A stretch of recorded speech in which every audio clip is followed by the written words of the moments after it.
I'm Renata. We also have Angelo here, and we have an amazing special guest as well. So, this special guest, I think you're going to find his story particularly insightful and inspiring because he totally turned COVID around to create something amazing that we all can listen to. So, welcome to the podcast, Armando. Right on. Thank you so much.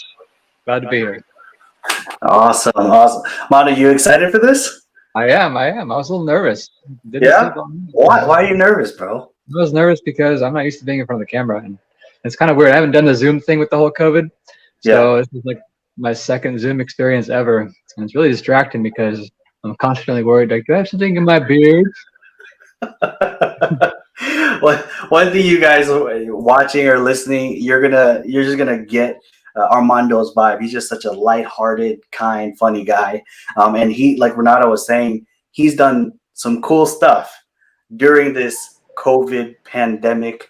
In the midst of all this craziness, there's some beautiful things that came out of it, and we're really excited to show a little bit of what Armando's been doing. So, real quick, brother, you tell people, what you do for a living and why are you here? Right. All right. So I'm actually full-time law enforcement, and that gives me a few days off a week. I actually work a 3-day a week schedule, which is pretty nice, and part of why I picked this job. But with those 4 days a week, I usually like to play a lot of music. So it's been a lifelong thing that I've enjoyed. And this year, I set the goal of hammering out an album, and I did it. It's coming out in about a week, 10/10/2020. The band name is going to be A Vicious End Metal Band, and the album name is going to be The Hills Will Burn, which is quite appropriate in California right now because the hills are burning. So pretty good timing. You practiced that for sure. That was just intertwined like a little too perfectly. You set you up for that, huh? Pretty slow. My next album, I'll be rapping. Yeah. Okay, so a few things. Like you hit on the release date, right? And then can you explain to us before, like why is that specific date special for you? So the biggest thing with that date is my father actually passed away around 6 years ago, and that'll be pretty much the anniversary of when he passed. And he was the biggest supporter of my music. He was the one that got me my first electric guitar and really pushed for lessons, and he didn't mind how loud I cranked it up. So this is for him. I love that. So you had a goal in the beginning of the year to make an album, and it was you wanted it to be a metal album, correct? I did, yeah. I had so it actually, the past few years, I haven't touched an electric guitar. I've been playing acoustic mostly because of my neighbors. You're welcome, neighbors. But at the end of last year, I actually had an aunt and an uncle passed away in the same month, and I just kind of realized how you don't really have the time you think you have all the time. So that was kind of the Kickstarter. And then one day I met my barber, and he's actually in a guitar too. And I was trying to, bring up that I wanted to do some like a metal project, and he toyed with the idea of possibly doing something, but kind of had something else going already. So I decided, I'll just start my own. That was at the end of last year when I first got the idea. So the inception was around November-ish. And I started reaching out to friends and got a couple of guys together. And then at that time, COVID was a thing, but it wasn't like the thing. So it was, it was known about, but, we were still taking flights and, holding hands in public. And all of a sudden, 2020 hits and COVID becomes this global pandemic. So no longer could I get together for this little band practice to write songs.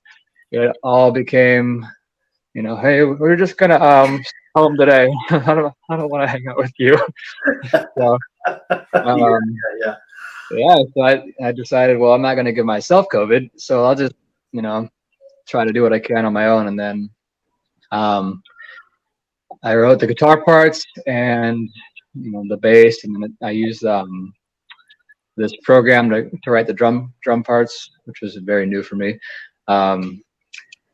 And then I started looking for singers, and I came across the platform Fiverr, which is an online platform that uses people from around the world as freelance workers.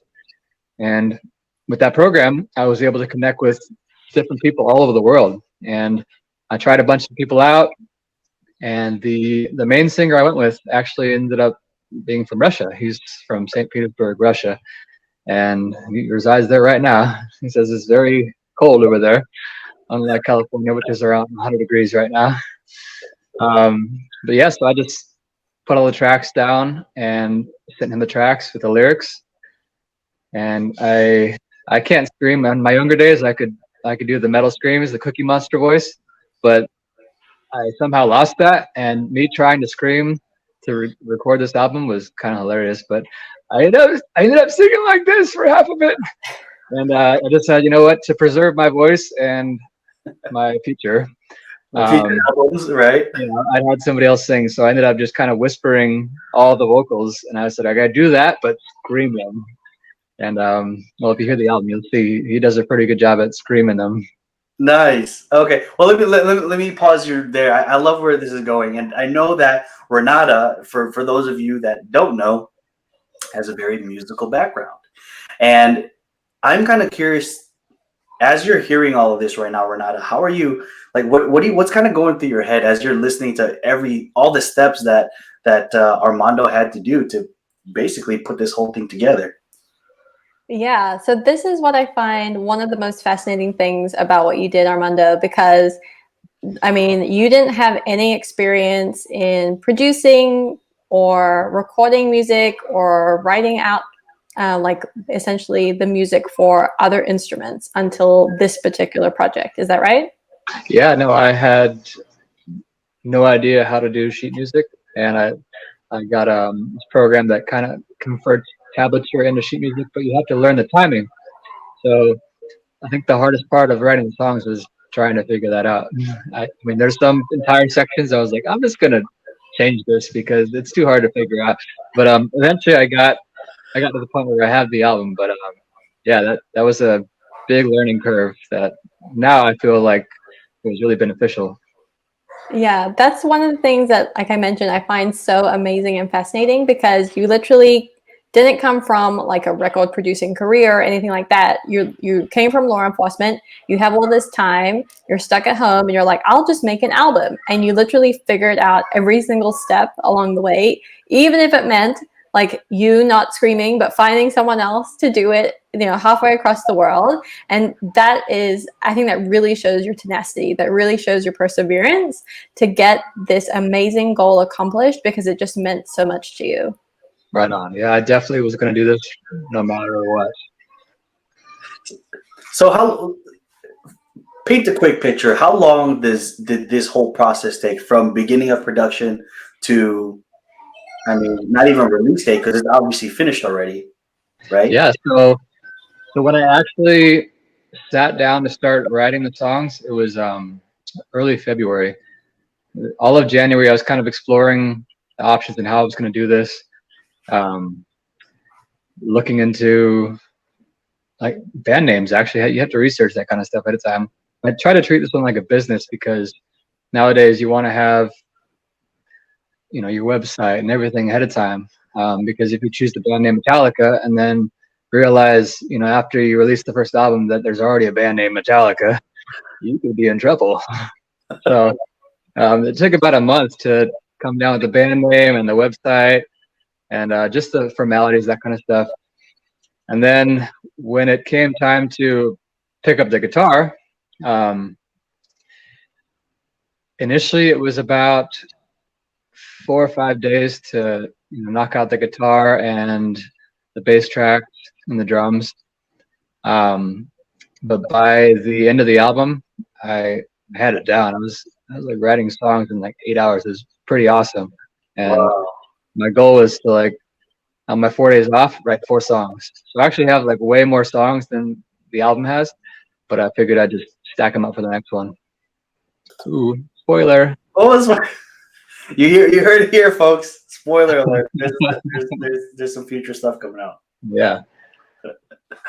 Okay, so what was your inspiration to write the album in the first place? Because this is where, I think in our initial conversation with you, Renata and myself, the whole metal genre, I'm not particularly a exactly scares me a little bit still, but after hearing what you got, I'm like, okay.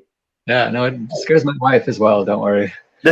She's like, I would read her the lyrics, and she'd be always like, "Beautiful, honey." I'm like, no, really? Like, do you like it? No, I don't like it. You have problems. So yeah, the underlying theme of the album, when it came time to write lyrics, a lot of stuff with the police and society was coming out, and we see these protests and riots and social unrest, disparities, inequalities. So I felt like that was where the album ended up going, at least lyrically and kind of emotionally. It's an angry album, and I feel like these are very angry times for a lot of people. So it became kind of the focus when I sat down to write the lyric, and it was the inspiration for most of the songs on there. So the album is essentially like your way of processing all of the social unrest and kind of the period of time that we were living in at that particular moment. Is that right? Yeah, definitely. So like some of the songs, something would happen, and then that day I'd sit down and bam, lyrics. For instance, there was a period where we had a lot of looting, and I personally had to deal with some of that, and just seeing the chaos behind that, and the fact that like it was very clear these looters weren't looting because they supported some sort of bigger social theme. They were capitalizing on the chaos and taking advantage of the situation to get free shoes, and it's really unfortunate because the people like that are really taking this, the bigger problems that we face as a country, and they're belittling them, so it's frustrating. And then on the flip side, being in law enforcement, just seeing how law enforcement's treated nowadays, it really, knowing that where I come from, that's not how I feel personally, what's being portrayed in the news. It just feels like there's this very large gap that's being created between law enforcement and the public, which is really like the opposite of why I feel like most of us sign up to do this job. We want to help people, but it's just lately, it feels like we're just going further and further from people. So to the point where I feel like I can't even look at people in uniform anymore because it's either intimidating, frightening, or it's upsetting. And then, ends up being somebody yelling at me, pulling out the camera recording when I say, "Hey, how's it going?" So I felt like that came across in the album. Some of the songs, even if lyrically they don't specifically say, what I'm thinking, the underlying theme of, anger or disappointment, feeling lost, that kind of stuff, was the focus. So I felt like that was the main theme of the album.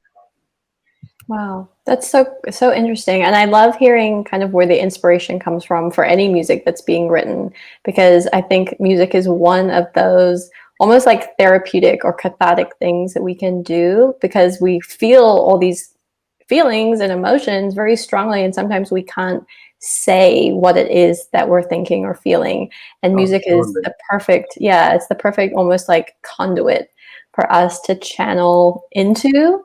And then it's also amazing because when other people hear it, then that can also help them to release some of this anxiety or the thoughts or the feelings that they might be holding within themselves as well.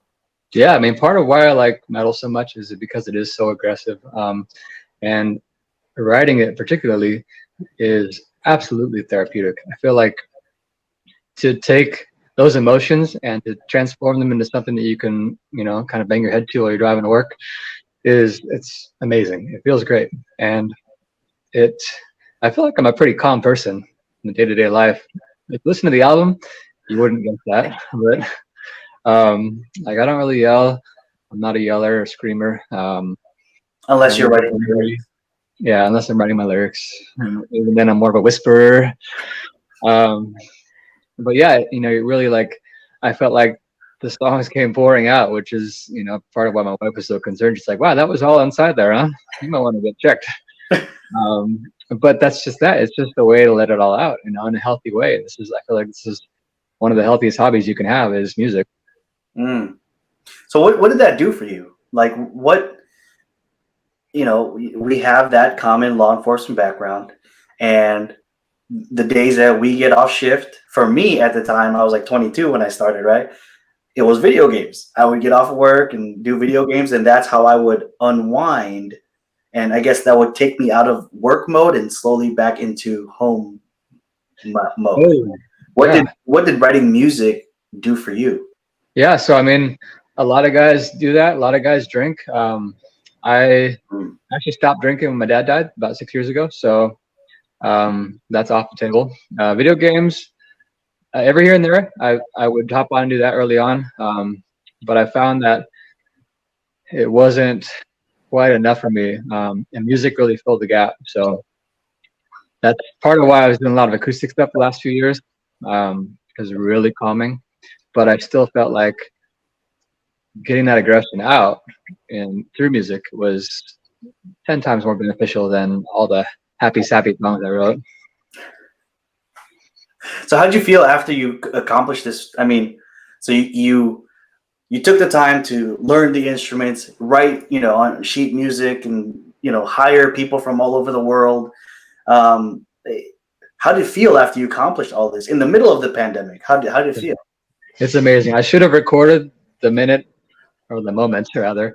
It took about a minute to press the submit button when I was submitting the album for distribution because I was jumping up and down. I was like, "Hey, it's happening! It's happening! It's finally happening! It's super exciting!" Um, but yeah, just feeling like because really the music was done months and months ago.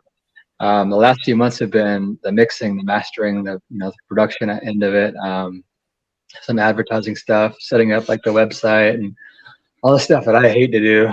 Um, really took a lot of time. It took almost as much time as it did to write the songs. So just being done with all that finally and just getting to press that button to finally say, "Hey, guess what? It's coming," was the most amazing feeling in the world for sure. It's been a long time goal, and feeling like that was just accomplished was, I mean, it was very emotional. It was a good Mm. moment. Mm. So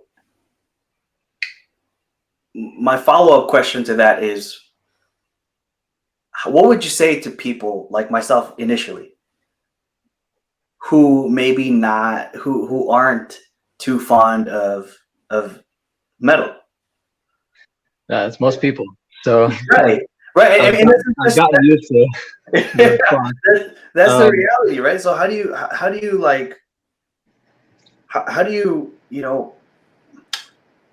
bridge that gap. yeah, how do you bridge that gap?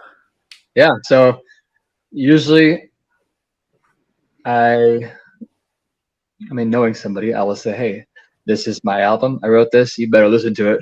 But since I know that you won't like it, just because of the Cookie Monster vocals, listen to it lyrically, musically, and just hear beyond the style because I feel like all forms of music have things that people do and don't like in every culture, and there's also something that everyone can relate to in all forms of music. So regardless of the language, the style, the tempo, I mean, it's all relatable, and I feel like there's no exception with this album. Everyone feels stress, everyone feels anger, everyone feels repression at times. It's just a lot of things that are worldwide feelings and cultural similarities that you can appreciate with the album. So I'd say if you could just get past the Cookie Monster vocals and maybe watch the lyric video, there's something in there that you could take from it. That's so cool. I love that. I completely agree with you. Just like you literally took the words out of my mouth. With every genre of music, there's things that people like and people don't like. And I just think it's such a fantastic opportunity for people to open themselves up to something new and see and kind of understand and be self-aware through the experience. Maybe you never know. Maybe you'll actually end up loving it. Yeah. I mean, it's funny because I used to be hardcore country. Like growing up, my dad really liked country music. He liked rock too, but I just took to the country because he had Country Channel on all the time.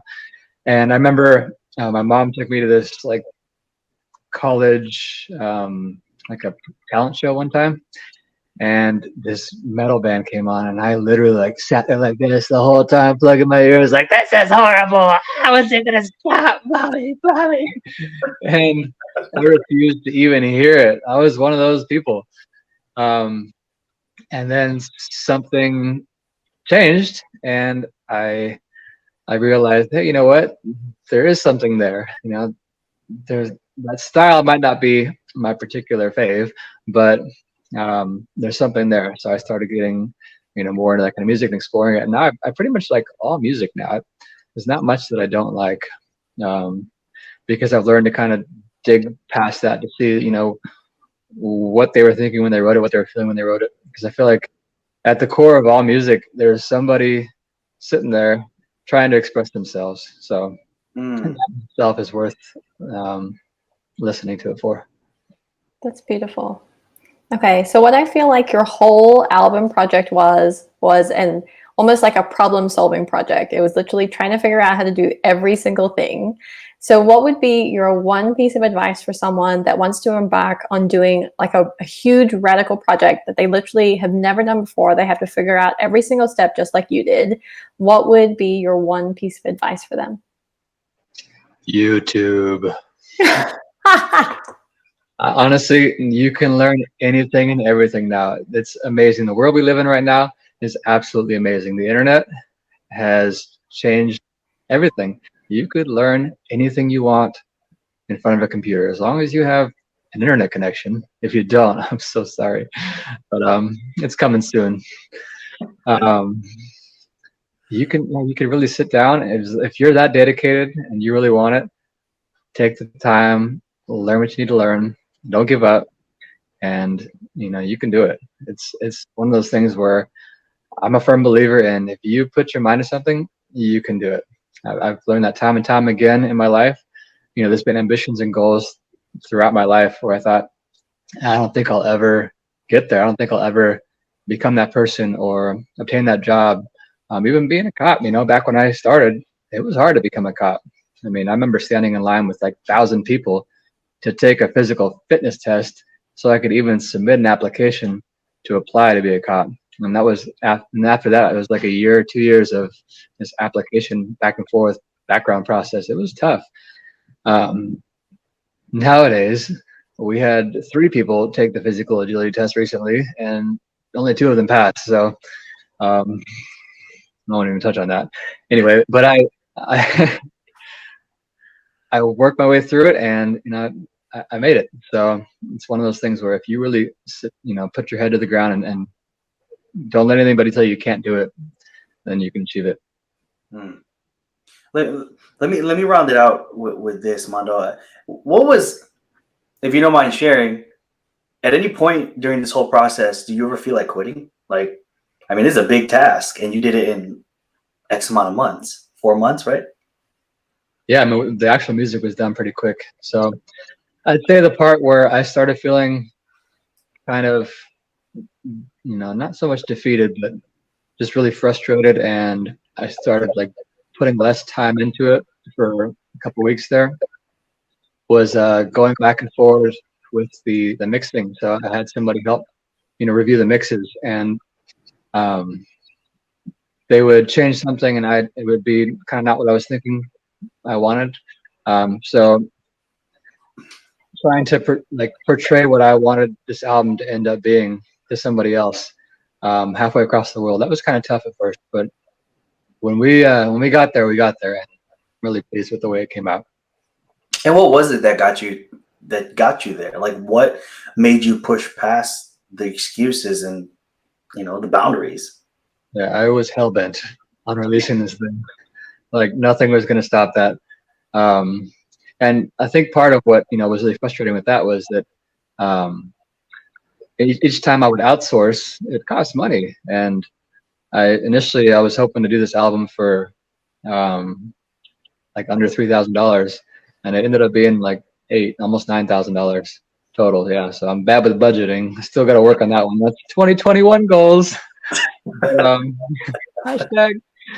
But yeah, I mean, it was worth it, and I actually started a little fundraiser to help recoup some of those funds, and I'm almost up there, so that'll be nice.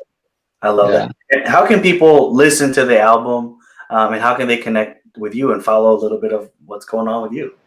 Yeah, so the album is up for digital download right now. You can hear all the songs for free at aviciousend.net. There's an Indiegogo link on there. If you feel like contributing or buying the album before it comes out at a discounted price, or you want some stickers or shirts or hats, a plug. Oh, yeah. For those of you listening, I just pointed at the hat that I'm wearing that says the band's name. Visualize. Yeah, and then it's going to be on Spotify, iTunes, Google Music, YouTube Music, Pandora, all that stuff on the 10th. So awesome. Add it to a playlist, and much appreciated.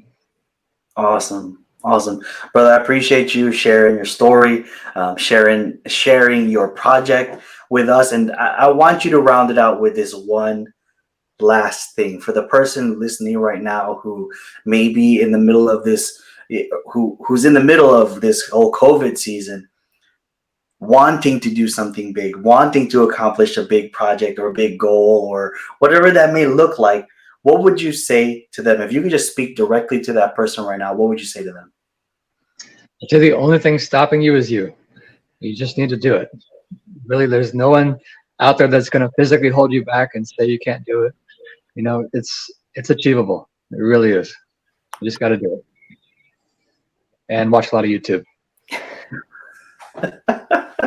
Also, we're not sponsored by YouTube, at least yet. Not yet. We're open just to coming it. after this video, I'm pretty sure you're going to nail it. Yeah, we'll all be in the next video, like wearing YouTube, like shirts and hats, and yeah.